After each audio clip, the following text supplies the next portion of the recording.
Les chrétiens catholiques célèbrent ce 15 août l'Assomption, l'enlèvement de la vie terrestre de la Vierge Marie pour entrer dans la vie en Dieu. Le Japon commémore également ce 15 août les 75 ans de sa capitulation lors de la Deuxième Guerre mondiale.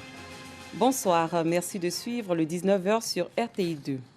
La Vierge Marie n'est pas morte comme tout un chacun, mais entrée directement dans la gloire de Dieu par sa montée au ciel. La communauté catholique célèbre ce 15 août l'Assomption, c'est-à-dire à la fois la mort, la résurrection, l'entrée au paradis et le couronnement de la mère de Jésus-Christ. Comment cette fête s'est-elle déroulée ici en Côte d'Ivoire? Nos reporters se sont rendus dans divers lieux de culte et paroisses à travers le pays. Voici leurs différents points. Paroisse Saint-Augustin de Bingerville. Les chrétiens catholiques célèbrent ce jour la fête de l'Assomption, la montée de Marie, mère de Jésus, au ciel selon la tradition catholique. Pour les fidèles, ce sont des prières à la grotte mariale, gage de leur dévotion à la Vierge Marie, avant la célébration à proprement dite. Elle n'a pas connu les asticots comme les autres personnes. Son fils l'a fait monter corps et âme. C'est ça l'Assomption. Alors pour nous qui sommes dévots de la Vierge Marie, nous la célébrons, tous les fidèles catholiques et particulièrement les légionnaires. Alors nous demandons à la Vierge Marie d'intercéder auprès de son fils à ce jour-là, afin qu'il pose sa précieuse main sur la Côte d'Ivoire, pour que la paix définitive revienne chez nous en Côte d'Ivoire. Je suis très heureuse d'avoir la Vierge comme mère. Parce qu'elle fait beaucoup pour le monde entier, beaucoup pour moi aussi. Je lui dis merci en ce jour qui est sa fête. Le célébrant, le père Jean-Baptiste Diaou, curé de la paroisse Saint-Augustin de Bingerville, a fait l'historique de cette fête dont les écrits bibliques ne font pas référence avant d'exhorter les fidèles à l'humilité et à l'obéissance à Dieu comme la Vierge Marie. La Vierge Marie, elle a été humble, elle a dit oui. Et il faut mettre en avant ce que la Vierge Marie a été pour l'Église. Parce que si elle n'avait pas dit oui à Dieu, malgré toutes les difficultés, les épreuves qui ont entouré l'annonce de cette conception virginale, elle a accepté de dire oui à Dieu et elle nous a permis aujourd'hui de pouvoir vivre notre foi. Donc les chrétiens doivent retenir cela et rendre grâce à Dieu à travers la Vierge Marie et avoir pour modèle. C'est en 1958 que l'Église catholique a promulgué le dogme de l'Assomption.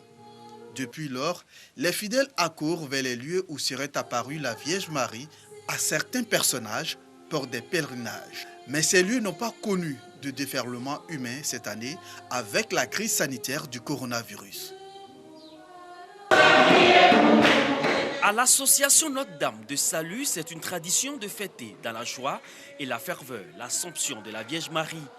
Dans les retraites au petit séminaire de Bingerville, les pèlerins ont vécu les étapes essentielles d'une expérience spirituelle comme dans les sanctuaires de Lourdes.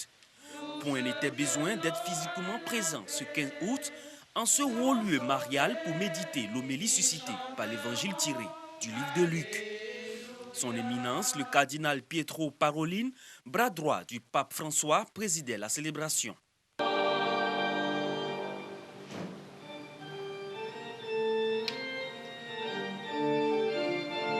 Aujourd'hui, fête de l'Immaculée Conception, les chrétiens sont appelés à se tourner vers Marie avec une confiance intense.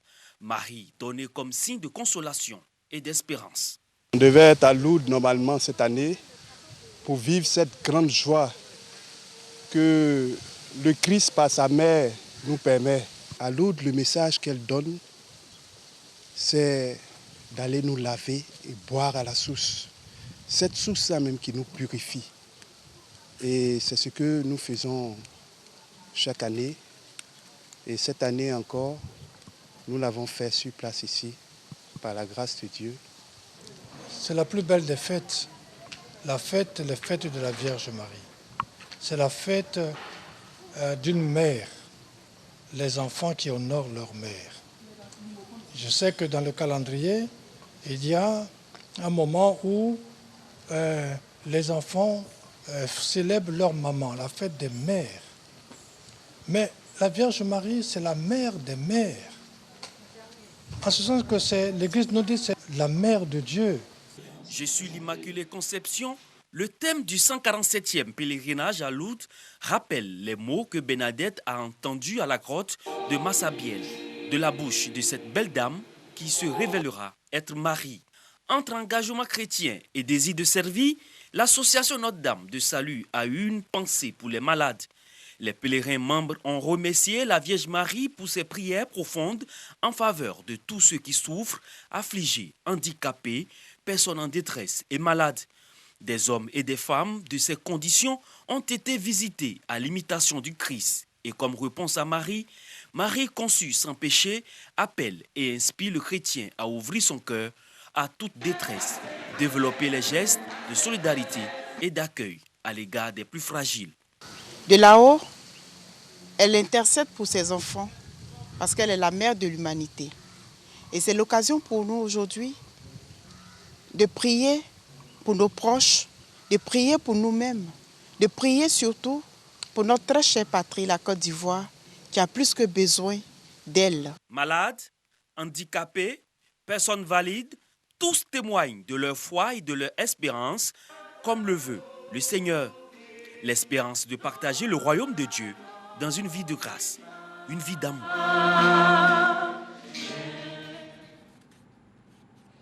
Nous restons en religion. Le consortium des confessions religieuses chrétiennes de Côte d'Ivoire a lancé sa caravane de prière, une action pour garantir la paix dans le pays.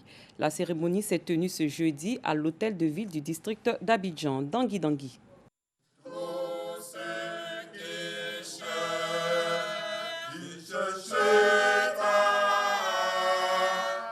Louanges, prières, intercessions ont été les temps forts de cette cérémonie de lancement officiel de la caravane de prière pour la paix en Côte d'Ivoire. La Côte d'Ivoire a atteint aujourd'hui 60 années de son existence.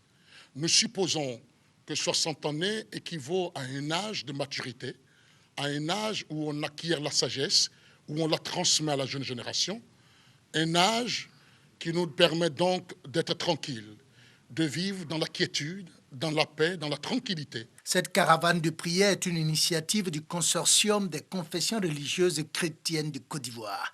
Main dans la main, toutes les communautés religieuses ont prié pour les autorités ivoiriennes et surtout pour la paix dans le pays. Que chaque Ivoirien doit chercher son frère,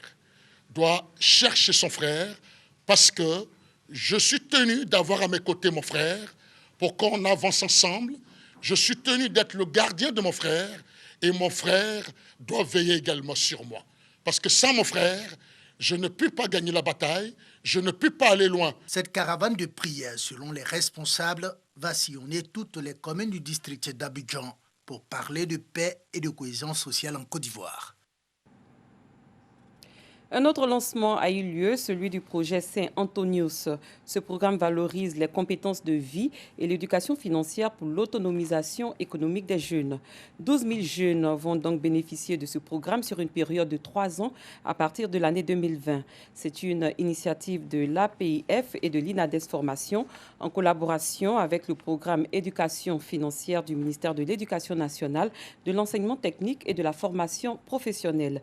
Direction la commune de Cocody avec Clément Boko.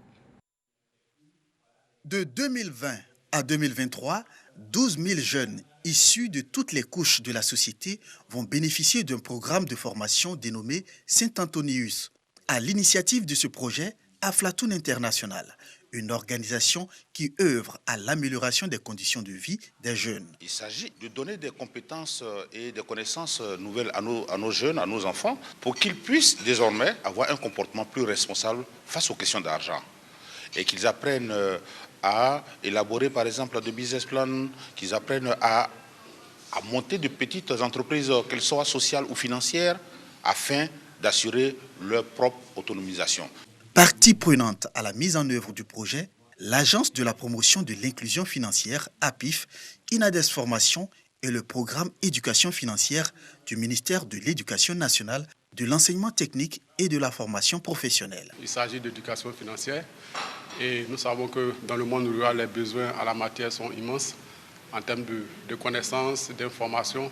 Donc il s'agit pour nous à travers ce projet, d'initier les organisations de communauté à la base, les coopératives, les organisations paysannes à gérer les finances. Nous faisons partie des bénéficiaires à travers nos institutions de formation et d'éducation féminine que nous appelons les IFEF, qui forment des jeunes filles, n'est-ce pas, au métier de la pâtisserie, de la couture, et qui, au sortir de leur formation, ont besoin de s'installer.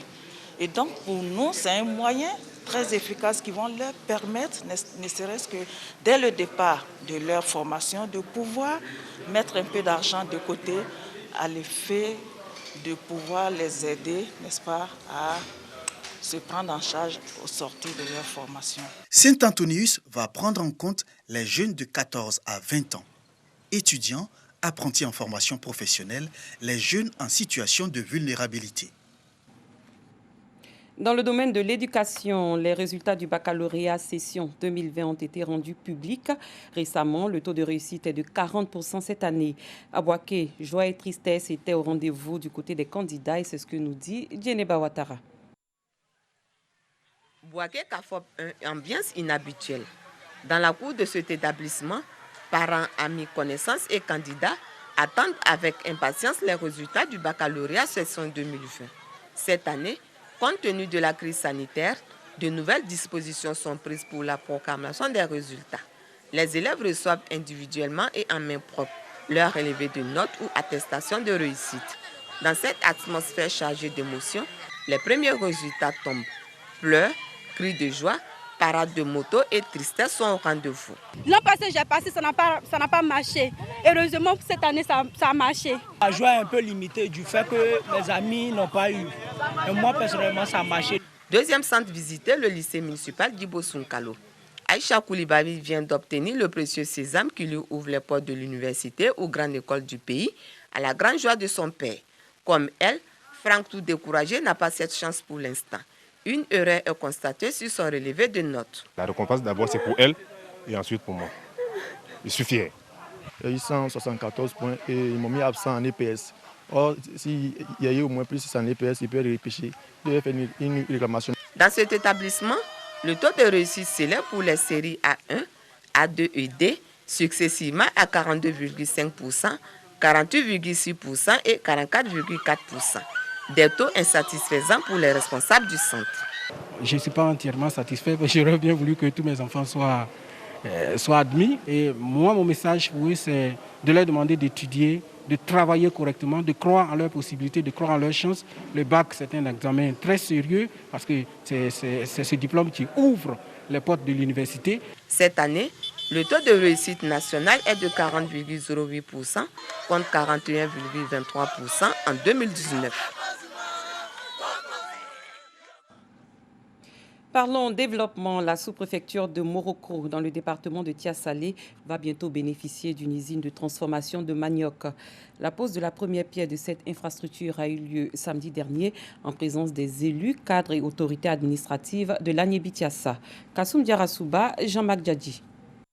Par ce geste, Pierre Oungou Demba, président du conseil régional de l'Agné-Bitiassa, concrétise ainsi la construction de l'usine de transformation de manioc de Morocco. Une sous-préfecture dans le département de Tia-Salé. Une réalisation qui tient d'une promesse du président du conseil régional à cette circonscription administrative. Objectif, permettre à cette localité à forte production de produits vivriers de prendre son envol dans le développement. C'est ici que tout part. Et Morocco a besoin de jouer tout son rôle. Un rôle important dans notre région et en Côte d'Ivoire. Pour que nous puissions jouer ce rôle, il faut que nos parents puissent avoir les commodités nécessaires pour que cette vision, cette grande vision que nous avons ensemble puisse être voir le jour.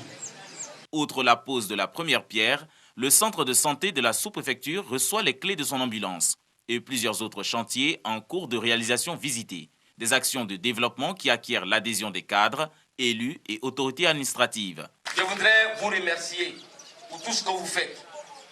Pour l'Agné-Bitiassa, il est important que tout ce travail qui est en train d'être fait, nous puissions en prendre soin. Les chapelles politiques resteront toujours, mais la seule chapelle qui doit demeurer ad vitam aeternam pour toute la vie, c'est la chapelle du développement. Pierre Demba promet en plus de ces réalisations un renforcement des infrastructures routières. Pour lui, le développement ne peut se faire sans la mobilisation et l'union de tous les fils de cette région de l'Agné-Bitiassa. À l'étranger, l'empereur japonais Naruhito, son épouse l'impératrice Masako et le premier ministre Shinzo Abe ont assisté ce 15 août à la cérémonie nationale commémorant le 75e anniversaire de la capitulation japonaise lors de la Deuxième Guerre mondiale. 75 ans après, la ville de Nagasaki se souvient de sa destruction par une bombe atomique américaine. 3 jours après le largage de la bombe Little Boy sur Hiroshima, Nagasaki avait à son tour été dévastée le 9 août 1945 par le feu nucléaire. Ces deux bombes d'une puissance destructrice inédite à l'époque ont achevé de mettre le Japon à genoux. Le 15 août 1945, l'empereur Hirohito annonçait à ses sujets la capitulation face aux Alliés, signant ainsi la fin de la Seconde Guerre mondiale. Ce dimanche matin, une messe a été dite à la mémoire des victimes à l'église Urakami, près du lieu de l'explosion, tandis que d'autres habitants ont participé à une cérémonie dans le parc de la Paix. Fin de cette édition. Merci de votre aimable attention. Très bonne soirée. À demain pour un autre journal.